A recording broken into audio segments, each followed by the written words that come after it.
और बात करेंगे देवभूमि उत्तराखंड की खबरों की। उत्तराखंड में इन दिनों कई मुद्दे गरमाए हुए हैं।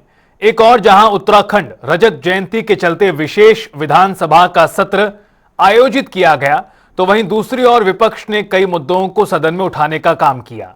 इसी बीच उत्तराखंड की राजनीति के उतार चढ़ाव और जमीनी स्तर पर कितना काम हुआ और कितना होना चाहिए था, इन सभी मुद्दों को लेकर हमारे उत्तराखंड स्टेट ब्यूरो हेड ने बीजेपी की ओर से कोटद्वार मेयर शैलेंद्र सिंह से खास बातचीत की। देखिए। नमस्कार, मैं हूं योगेश राणा और आज जनता टीवी के साथ है शैलेंद्र सिंह रावत। रावत जी, आपका जनता टीवी के साथ बातचीत में बहुत बहुत स्वागत है। धन्यवाद, नमस्कार। जैसे ही आपका नाम आता है तो तुरंत एक सवाल आता है ध्यान में कि 2024 में आप 12 साल बाद कांग्रेस से भाजपा में आपकी वापसी हुई और आप विधायक का मटेरियल है, तो फिर मेयर के चुनाव के लिए आप आगे आ गए और बीजेपी ने आपको मेयर के चुनाव लड़ने के लिए आपको उम्मीदवार के तौर पर घोषित कर दिया। तो ये कैसे बदलाव हो गया?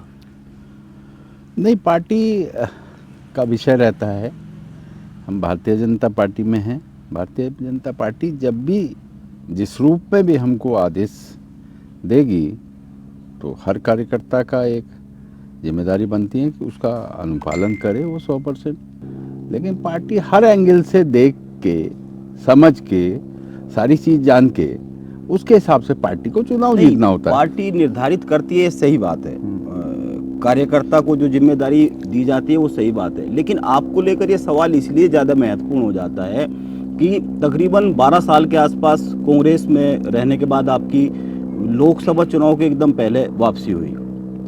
तो कुछ वादे के साथ हुई, कुछ शर्तों के साथ हुई। पहले से तय था कि मेयर ही आपको लड़ाएंगे?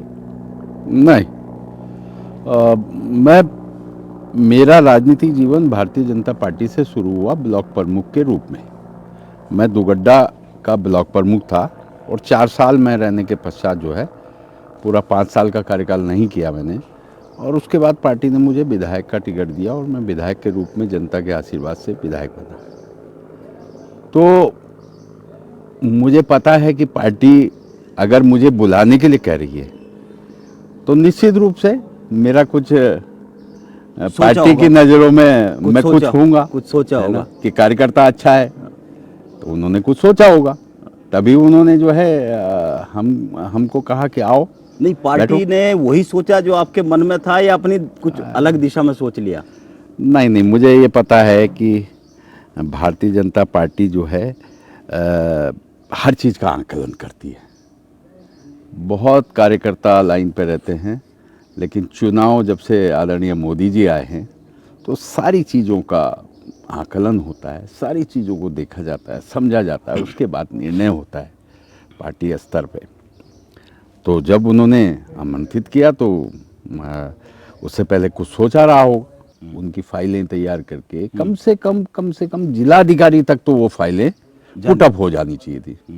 वो जीरो पे खड़ा रहा।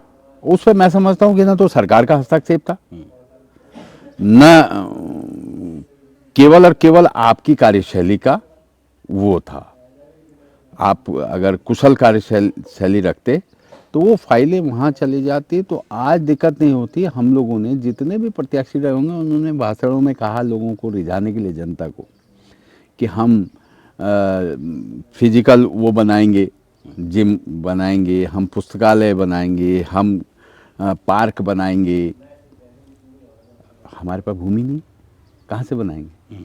श्रेणी 6 की ज़मीन बहुत हैं, उनमें हम गवर्नमेंट के नियम के अनुसार जो है कंस्ट्रक्शन काम नहीं कर सकते। श्रेणी 5 की भूमि का जो है चिन्हित नहीं हुई। तो अब जाके हमने वो सारा एक पटवारी हायर करके, रिटायर पटवारी, क्योंकि एट प्रेजेंट पटवारी उतना काम नहीं कर पाते, उसको हायर करके उन्होंने चिन्हित किया है। फिर एट प्रेजेंट पटवारी ने उनको प्रमाणित किया है कि ये मौके में जाके, तो वो फाइलें अब जिलाधिकारी को जा रही हैं। प्रोसेस शुरू है। तो कई चीज़ें, छोटी छोटी चीज़ें हैं जो हो जानी चाहिए थी। हमने इस बीच 8-9 महीने का समय हुआ। फरवरी में हम हमने शपथ ली थी, तो काफ़ी लाइटों का, पुलों में लाइट हो गई, वैसे लाइटों की सुविधा लोगों को, जो रोड लाइट और हाँ, एक निराश्रित गौवंशों का विषय है, उसके लिए भी हम फाइलें दौड़ा रहे हैं कि हम नंदी गौशाला बहुत जल्दी यहाँ अभी कोई व्यवस्था इस तरह की बनाएंगे। नहीं है। कुछ दिन पहले किया था, काफ़ी बगल में उत्तर प्रदेश है, वहाँ भेजे पशु, लेकिन बीच में व्यवधान आ गया। अब वो हमको भूमि का हक मिल जाएगा, स्वामित्व तो मिल जाएगा, तो हम शासन से जाकर जो है उसका नंदी गौशाला का धन स्वीकृत करा के लाएंगे। तो आवारा कुत्तों का है, जैसे आवारा कुत्तों का इशू है कि हम लोग नियम के तहत बंधे हुए हैं, उसके लिए एबीसी सेंटर चाहिए कि आवारा कुत्तों को हम पकड़ के उठा के ले जाएंगे, वहाँ उनका ऑपरेशन करेंगे, ऑपरेशन करने के बाद 5 दिन वो एडमिट रहेगा और 5 दिन के बाद उसको उसी स्थान पे छोड़ दिया जाएगा। तो उसकी जो एक्स्ट्रा एनर्जी बॉडी में डेवलप करती है, वो एनर्जी कम हो जाएगी। तो वो जो काटता है या भौंकता है, उसकी स्पीड कम हो जाएगी। लेकिन हम बिना एबीसी सेंटर के नहीं कर सकते। अगर कोई उसको सोशल मीडिया में डाल देगा तो निगम पे मुकदमे हो जाएंगे। वैसे ही ये निराश्रित गौवंशों पे हम इनको बिना ऑथराइज जो संस्था हैं गौशाला नहीं कर सकते, हमारे हाथ बंधे भी। तो कई चीज़ें हैं, जैसे बंदरों का है, तो माननीय मुख्यमंत्री जी ने उनसे कहा, हमने निवेदन किया कि पहले वन विभाग में बंदर पकड़े जाते थे, वहाँ धन का अभाव रहता था। आए दिन जो है वन विभाग कहता था हमारे पास पैसा नहीं है। तो हमने अप्रोच करी माननीय मुख्यमंत्री जी से, उन्होंने जॉइंट मीटिंग रखी, सेक्रेटरी फॉरेस्ट, सेक्रेटरी शहरी विकास, और उसमें जो है निर्णय हुआ कि आप केवल इनको जॉइंट कमेटी बना के, फॉरेस्ट और नगर निगम जॉइंट कमेटी बनाएगा, फॉरेस्ट उसको बताएगा कि कहाँ छोड़ना है, और धन जो मुहैया कराएगा, धन की व्यवस्था नगर निगम करेगा। तो अब हमारे हाथ में है पूरा सामंजस्य तालमेल। कहीं बंदर हैं तो हमने उसके टेंडर कर दिए, ठेकेदार नियुक्त कर दिया। अब उसको बता रहे हैं कि फलानी जगह बंदर हो गए, वहाँ पकड़ो। तो वो पिंजरा ले जाके पकड़ रहा है, फिर आइडेंटिफाई कर रहे हैं कि कहाँ छोड़ रहे हो, फॉरेस्ट से पूछ रहे हैं कहाँ छोड़ने हैं। अच्छा, दूसरा एक सवाल ये आता है कि ये जब सड़क बन जाएगी तो इससे रास्ते तो आसान हो जाएंगे, कोटद्वार की कनेक्टिविटी अच्छी हो जाएगी, हरिद्वार और आगे के लिए। बिल्कुल, अभी जो दूरी है, घूम के आना पड़ता है, वो कम हो जाएगा। हम जितना नजीमाबाद पहुँचेंगे इतनी देर में हम गैंडीघाटा पहुँच जाएंगे, तो रास्ते अच्छे हो जाएंगे। अच्छा, दूसरा एक ये जो 9 महीने का कार्यकाल है, इसमें कोई ऐसा काम जो आपने कहा हो और सबसे पहले शुरू कर दिया, आपने मेयर की शपथ लेने के बाद जो सबसे प्राथमिकता में आपको रहा और वो काम भी शुरू हो गया? अभी देखिए, हमारे पास जो बड़े मामले हैं वो न्यायिक प्रक्रिया में है। एक 62 बीघा भूमि है, वो 62 बीघा हाई कोर्ट लोअर कोर्ट से हम जीते में। हाई कोर्ट में वो 2008 से जो है लंबित पड़ा हुआ है। उस पर हमने देखा, उसको हमने उनके अधिवक्ता चेंज किए हाई कोर्ट के, तो उस पर मजबूती से देख रहे हैं और उसकी पैरोकारी कर रहे हैं। वो हमारे हाथ पे आ जाए, न्यायालय जो है, क्योंकि लास्ट है उसको डिसीजन होना है। तो 62 बीघा भूमि हमको मिल जाएगी तो हमारे निगम के ऑफिसेज, कार्यालय, रेजिडेंस, पार्क, अलाना, सारी चीज़ें हमारी हो जाएंगी शहर के बगल में। दूसरा मोटर नगर का इशू है, तो मोटर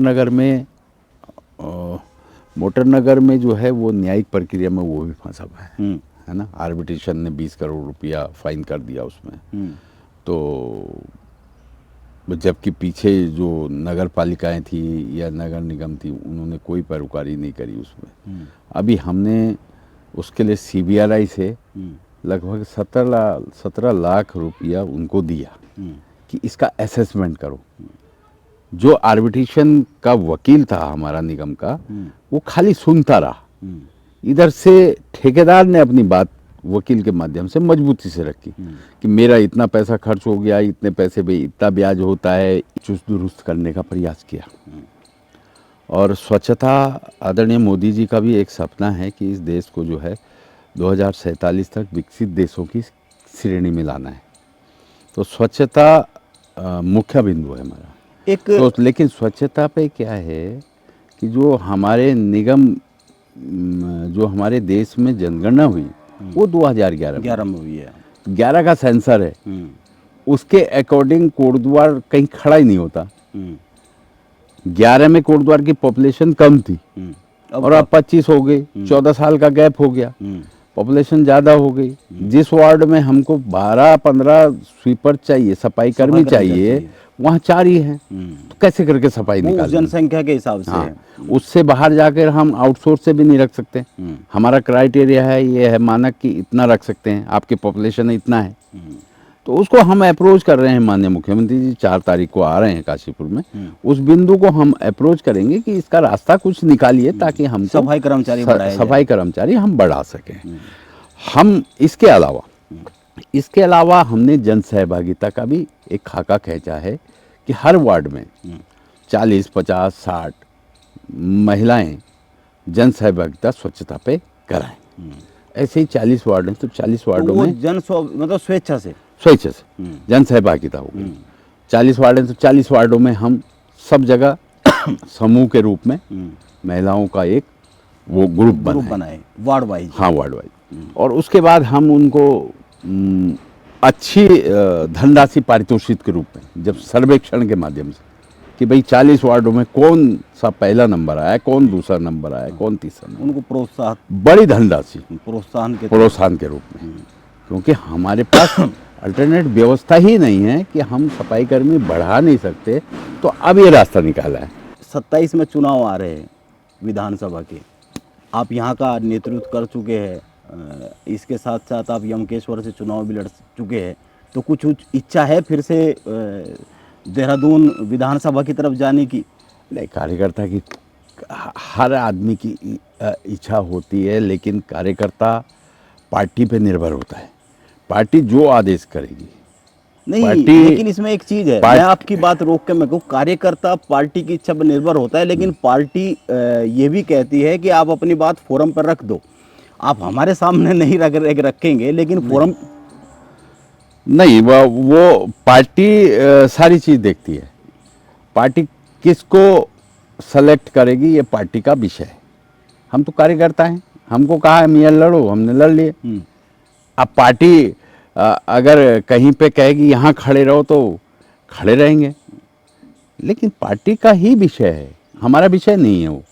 हाँ, लेकिन सारी लड़ाई तो जब आप कांग्रेस में भी गए थे, सारी लड़ाई तो टिकट की थी, उस समय भी विधानसभा की थी सारी लड़ाई। तो जब वापसी हुई है तो कोई भी बात नहीं हुई सचमुच? नहीं, कुछ नहीं हुई कि विधानसभा को लेकर कोई फैसला लेंगे, कुछ लेंगे? मैं कांग्रेस में भी गया, मेरे से कोई टिकट का वो नहीं हुआ। अच्छा, तो यहाँ कैसा जो यहाँ विधायक है वो विधानसभा अध्यक्ष भी है रितु खंडूरी, वो आप और वे राजनीतिक तौर पर कई बार प्रतिद्वंदी रहे हैं, कई बार नहीं अनेक बार रहे हैं, तो कैसा तालमेल चल रहा है? राजनीति में समय और परिस्थितियां होती हैं। कई बार क्या होता है कि जैसे कार्यकर्ता ही हैं, एक कांग्रेस का एक बीजेपी का, उसको हम अगर तान के खड़ा कर दें कि ये कांग्रेस का है, इससे बात ही नहीं करनी। राजनीति में बहुत असीम संभावनाएं होती हैं। तो रितु जी यहाँ के विधायक हैं, वो अच्छा काम कर रही है, हमारा काम है उनको मदद करना, उनको बैकअप देना। हमारी विधानसभा अध्यक्ष हैं, जनरल खंडूरी साहब की बेटी है, IAS साहब की वाइफ है ना, 2 टर्न जो है सेकंड टर्न की MLA है, तो अच्छा काम कर रही है। अब बाकी जो है देश काल परिस्थिति और समय कैसे अभी 1 साल है, बहुत से काम उन्होंने करने है ना, तो उसका भी परिणाम जनता देगी। अब तो चुनावी मोड़ आ गया, चुनावी मोड़ में 1 साल में कहाँ, 1 साल में काफी काम हो जाते हैं, शुरू हो गए खत्म कहाँ हो पाएंगे। लेकिन कुल मिला के वो अच्छा, एक सवाल का जवाब दीजिए। आप कोटद्वार को लेकर बड़े लंबे समय से राजनीति कर रहे हैं और बहुत बड़ी आपकी पृष्ठभूमि है यहाँ को लेकर, आपको लगता है कि इस विधानसभा को लेकर कोई ऐसा काम जो आपके मन में बड़ा करने का रहता है और हो ही नहीं पाया? देखिए, मेरे टाइम पे जिले का निर्माण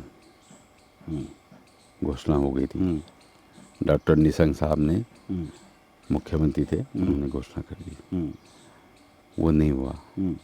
लालढांग चिलर खाल भी मैं बनते बनते रह गया। मुझे पीड़ा तो है ही, कष्ट है कि जिस चीज़ को मैं चाहता था दिल से कि जिला बने, 108 जाने का, 108 आने का, 216 किलोमीटर सफ़र काट के पौड़ी मुख्यालय में जाता है ना। तो ये जिला बनना आवश्यक था, ये सड़क भी बननी आवश्यक थी, लेकिन हमारे भाग्य में नहीं रहा होगा उसका वो लेना कि इन्होंने बनाया। भाग्य में नहीं रहा या फिर उस पर काम ही नहीं हुआ आपकी नज़र में? आपका मन होता है कि इस पर काम सेकेंड फेज में जब ये लालढांग चिलर खाल बननी थी, सारा कार्य पूर्ति प्रमाण पत्र वन विभाग ने दे दिया था। शासन में सेकेंड फेज का जीओ होना था, PWD को पैसा जाना था, उन्होंने टेंडर करने थे, सरकार बदल गई। सरकार बदल गई तो 6 महीने हमने प्रतीक्षा करी कि सरकार कर रही होगी सेकंड फेज का काम। नहीं करा तो फिर 5 दिन की पदयात्रा लेके गया मैं। एक दिन मैं मालवीय उद्यान से लालढांग रात्रि विश्राम किया, दूसरा दिन लालढांग से चंडी मंदिर में विश्राम किया, रात्रि विश्राम, तीसरा चंडी मंदिर से। लेकिन ये 10-12 साल पुरानी बातें हैं, ये 2013 की बात है। फिर मैं भानिया वाला गुरुद्वारा में, मतलब जो चीजें उस समय आपने कहा करने के लिए यात्राएं की, तमाम चीजें की, वो तब से 10-12 साल में हुआ ही नहीं। तो दो टर्न तो मैं यमकेश्वर विधानसभा चुनाव लड़ा हूँ ना मैं। फिर इस बीच में यहाँ नहीं, लेकिन यहाँ कोई ना कोई तो विधायक लेकिन नहीं हुआ। वो कई बार ऐसा होता है कि काम करने की ललक रहती है लेकिन नहीं हो पाता, तो वो वाला इशू था। और अब तो जाके लालढांग चिलर खाल न्यायालय में फंस गए। अच्छा, 2-3 आखिरी के सवालों पे आते हैं। जैसे आप थे भूमि की फाइलें ज़्यादा शासन में ना दौड़ाते तो DM तक तो दौड़ा देते। तो उन्होंने शुरू तो करते। ये कौन करता? शैलेंद्र रावत थोड़ा ना करता, शैलेंद्र रावत मेयर थोड़ा ना था। तो कहने का उनको ज्ञान नहीं है, अज्ञान है। मैं उनका आदर करता हूँ, वो लगभग 85 साल की उम्र में जाने वाले हैं। तो अब क्या कहेंगे, मतलब अज्ञानता है बल उनके अंदर, ज्ञान नहीं है उनको।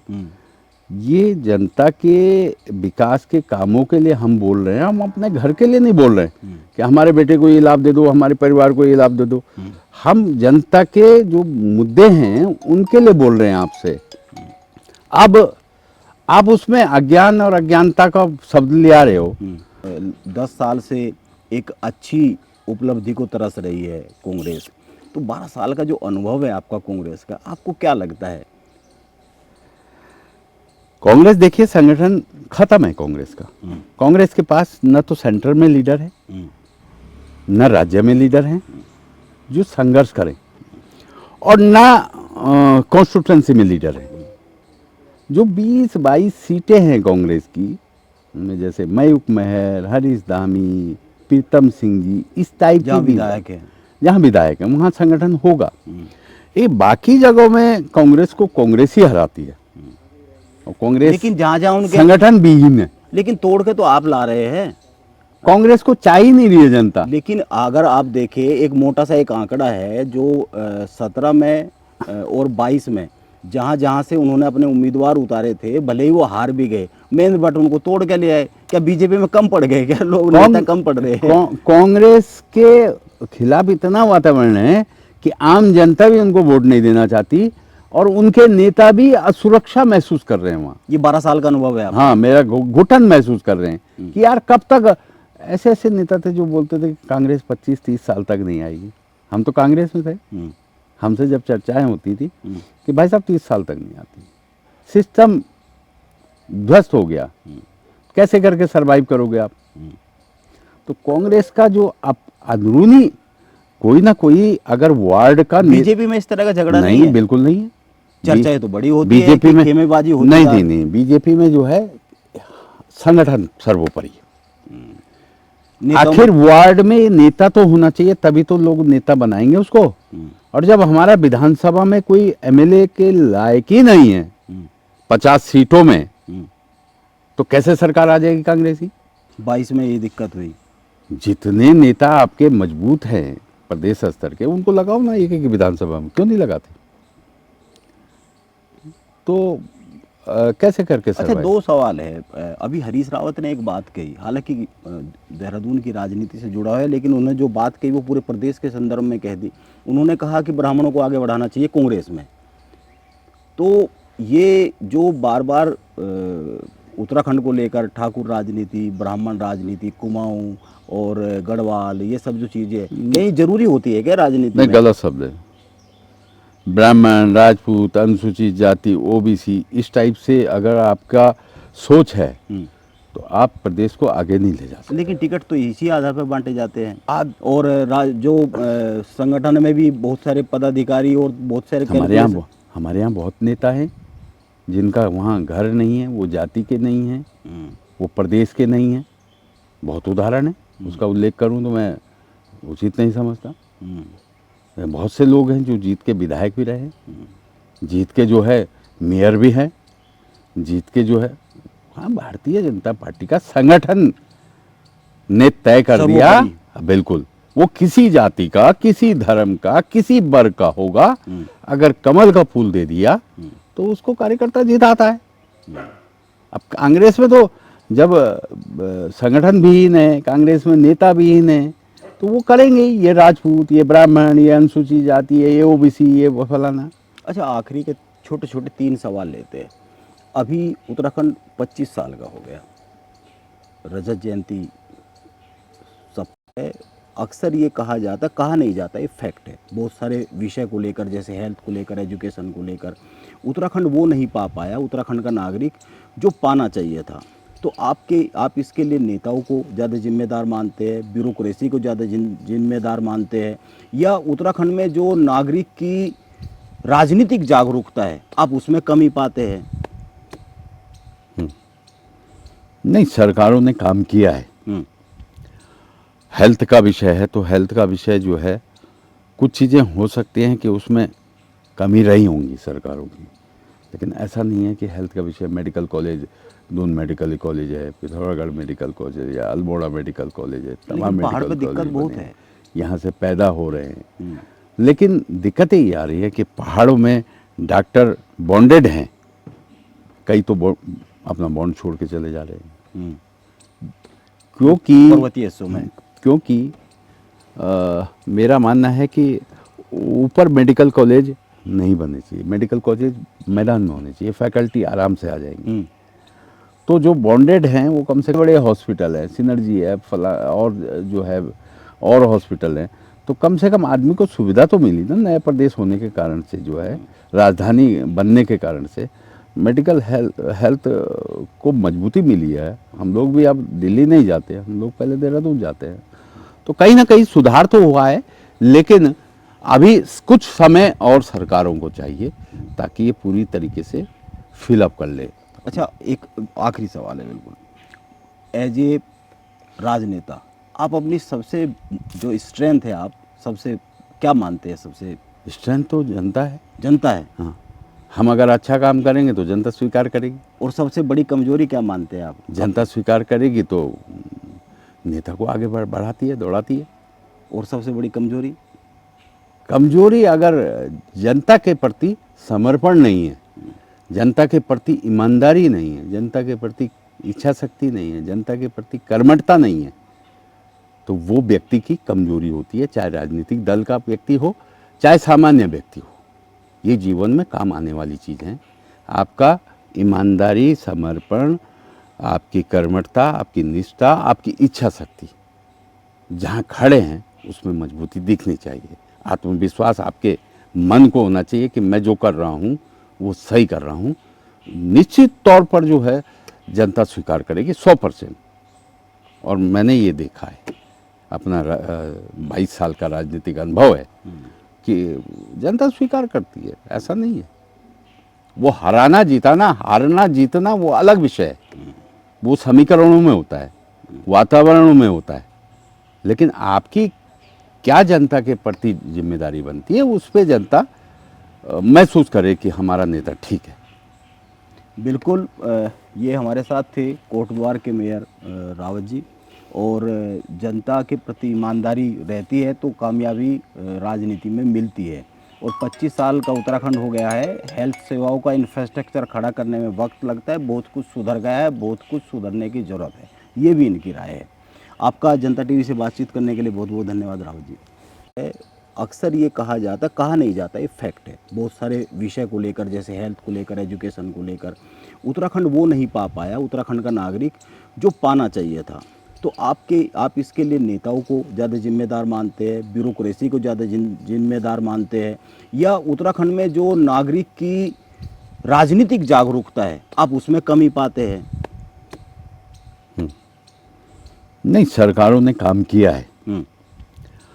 हेल्थ का विषय है तो हेल्थ का विषय जो है, कुछ चीज़ें हो सकती हैं कि उसमें कमी रही होंगी सरकारों की, लेकिन ऐसा नहीं है कि हेल्थ का विषय। Medical college, Doon medical college है, पिथौरागढ़ मेडिकल कॉलेज है, अल्मोड़ा मेडिकल कॉलेज है, तमाम पहाड़ मेडिकल पे दिक्कत कॉलेज बहुत बने है। हैं, यहाँ से पैदा हो रहे हैं।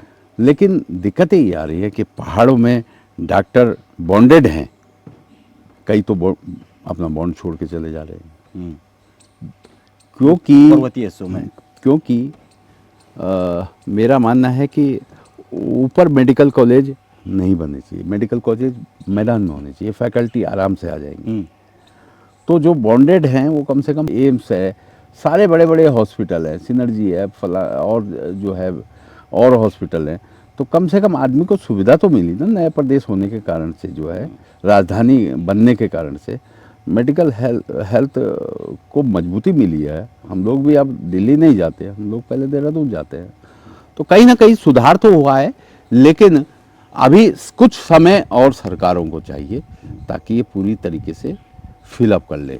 अच्छा, एक आखिरी सवाल है बिल्कुल, एज ए राजनेता आप अपनी सबसे जो स्ट्रेंथ है, आप सबसे क्या मानते हैं? सबसे स्ट्रेंथ तो जनता है। जनता है। हाँ, हम अगर अच्छा काम करेंगे तो जनता स्वीकार करेगी। और सबसे बड़ी कमजोरी क्या मानते हैं आप? जनता स्वीकार करेगी तो नेता को आगे बढ़ाती है, दौड़ाती है।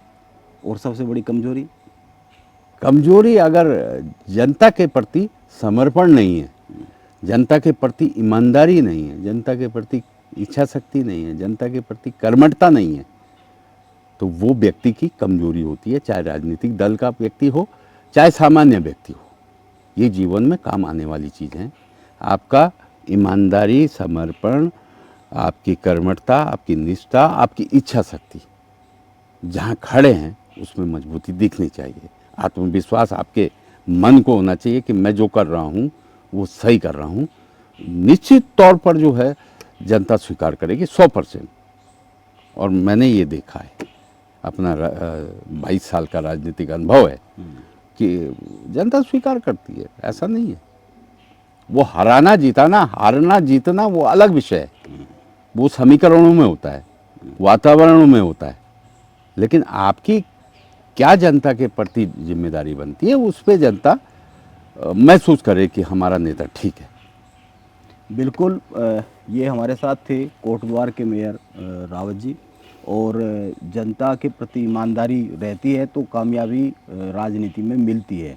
और 25 साल का उत्तराखंड हो गया है, हेल्थ सेवाओं का इंफ्रास्ट्रक्चर खड़ा करने में वक्त लगता है, बहुत कुछ सुधर गया है, बहुत कुछ सुधरने की ज़रूरत है, ये भी इनकी राय है। आपका जनता टीवी से बातचीत करने के लिए बहुत बहुत धन्यवाद रावत जी। धन्यवाद, नमस्कार।